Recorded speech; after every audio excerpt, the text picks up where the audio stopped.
dipilih. Itu ajaran Bartianisme. Itu bukan ajaran dari reform. Ajaran reform adalah di dalam Kristus kita yang ditebus. Kita yang dipilih. Jadi melalui Kristus dan jasanya mati dan bagi-bagi kita. Kita satu persatu secara pribadi dipilih oleh Tuhan untuk mengalami segala anugerah yang sudah ditetapkan Tuhan kepada kita. Saudara-saudara sekalian, inilah ayat yang ketiga. Sekarang kita membaca ayat yang keempat. Semua buka suara membaca. Sebab di dalam Dia Allah telah memilih kita sebelum dunia dijadikan, supaya kita kudus dan tak bercacat di hadapannya. Semua membuka suara baca dengan keras. 1, 2, 3, ayat 4. Sebab di dalam Dia Allah telah memilih kita sebelum dunia dijadikan, supaya kita kudus dan tak bercacat di hadapannya. Saudara-saudara, inilah salah satu ayat yang paling penting di dalam doktrin reform mengenai keselamatan. Nah, inilah salah satu ayat yang paling sulit dimengerti secara pikiran manusia yang tidak ditebus. Inilah salah satu ayat yang paling menjadi satu permusuhan dari orang yang tidak setuju teologi reform. Tapi ini tercatat di kitab suci. Mau tidak mau saudara harus taat. Ini firman Tuhan. Apa itu reform? Percaya doktrin pilihan. Itu tidak masuk akal. Silakan engkau mengkritik, tidak masuk akal. Saya hanya mengatakan akalmu tidak masuk ini. Bukan ini tidak masuk akal. Enak aja. Semua yang tidak masuk akal saya tidak percaya. Silakan tidak percaya. Tidak masuk akal tidak berarti akalmu mewakili segala sesuatu. Tidak masuk akal apa? Tidak masuk akalku. Akalmu akal apa? Akalmu mungkin akal yang sudah kolot. Akalmu adalah akal yang sudah rusak. Mengapa firman Tuhan harus masuk akalmu? Saudara, barang siapa yang mengkritik yang tidak sesuai dengan pikiran dia adalah tidak masuk akal. Mereka telah tidak sadar memutlakkan akal pribadi mewakili akal umat manusia. Kedua, mereka telah memutlakkan akal umat manusia sebagai Allah. Lalu yang tidak sesuai dengan akal itu mereka menolak semua. Inilah penyakit daripada modernisme yang sekarang sedang dibuang oleh postmodernisme. Saudara-saudara, postmodernisme mau menanya berapa besar sih akal manusia? Postmodernisme akan menanya, betulkah akal itu mutlak adanya? Sebenarnya saudara-saudara, zaman daripada Immanuel Kant sudah terjadi pengkritikan semacam demikian. Sebelum Kant ada 3 orang yang besar di dalam rasionalisme. Satu di Jerman namanya adalah Leibniz. Yang di Amsterdam namanya adalah Benedict Spinoza.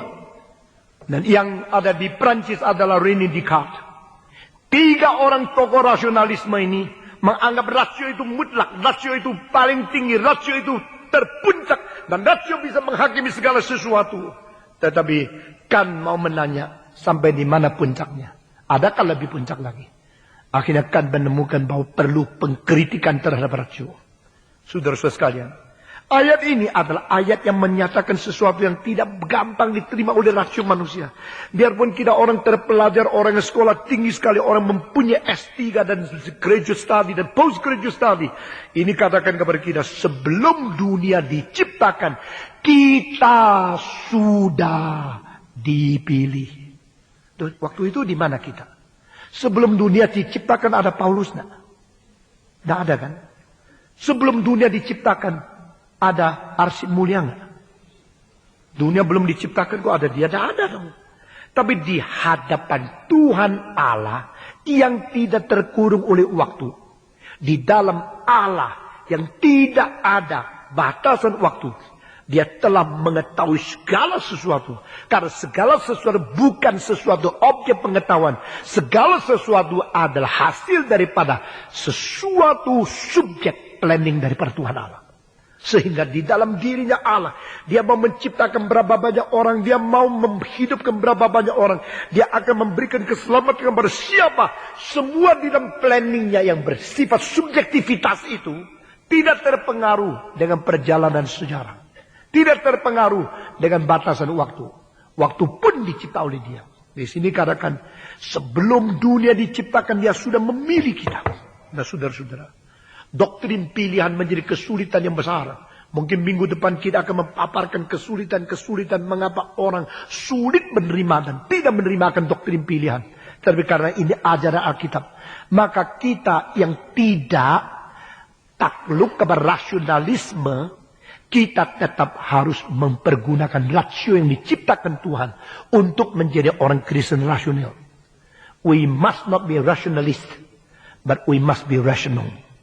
Kita sambil memakai rasio, sambil percaya rasio terbatas. Kita sambil mempergunakan rasio yang diciptakan Tuhan.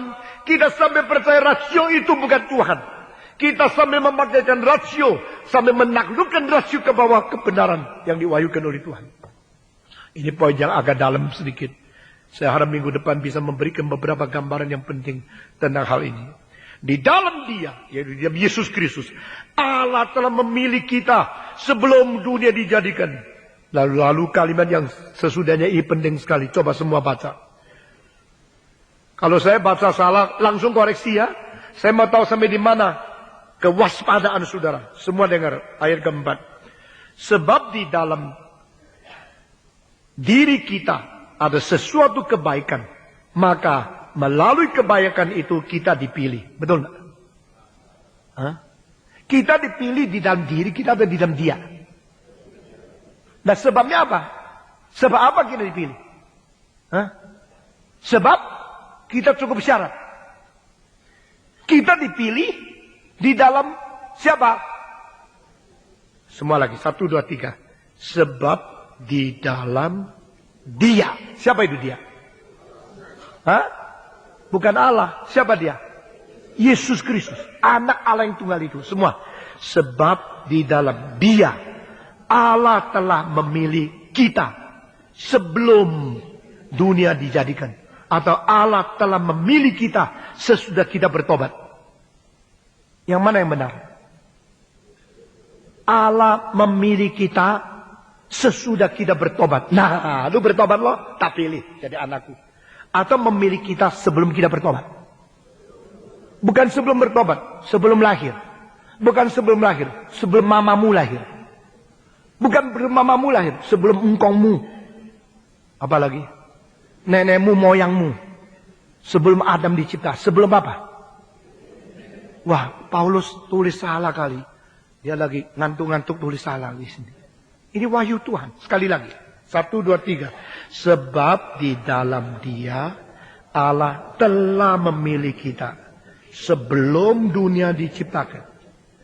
Sehingga kita pelan-pelan jadi kudus.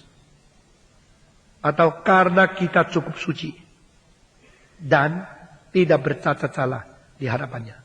Nah, di sini ada dua macam pikiran yang bertentangan interpretasi terhadap ayat ini. Pertama, orang mengatakan justru karena saya baik, karena saya mau percaya, maka Tuhan memilih saya. Pikiran yang kedua, justru karena tidak baik, maka Tuhan memilih untuk menebus saya supaya menjadi baik. Yang mana yang benar? Yang mana yang benar? Yang kedua. Oh, banyak orang tidak jelas loh. Saudara kalau sudah dengar tetap tidak jelas, mungkin tidak dipilih loh. Coba dengar sekali lagi. Saya dipilih karena saya mau percaya. Saya mau jadi baik. Dan saya sudah cukup sebagian baik. Akhirnya saya dipilih. Atau saya dipilih sebab saya memang najis. Perlu dirubah. Dia pilih saya untuk merubah saya sehingga saya boleh menjadi suci. Yang mana yang benar?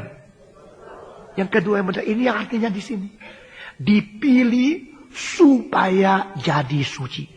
Bukan karena sudah suci. Semua 1, 2, 3. Dipilih supaya jadi suci. Bukan dipilih karena sudah suci.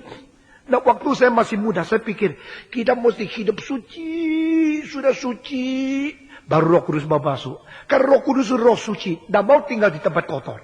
Jadi dia lihat, aduh masih judi, tidak mau pergi. Ya baliklah, masih sedikit suka keker, tidak mau. Jadi Roh Kudus tunggu orang yang suci sekali. Nah, sudah bersih, baru datang. Waktu itu saya melihat itu sarang atau apa itu sangkar daripada doro. Apa itu? Darah ya. Burung darah ya. Darah itu kalau lihat kotor sekali. Dia tidak mau masuk. Yang bersih dia mau masuk. Jadi pikir Roh Kudus seperti burung dara kan. Kalau kita suci, dia datang. Kalau kita kotor, dia tidak mau datang. Maka engkau menginjil orang. Ayo percaya Tuhan. Oh, tidak bisa.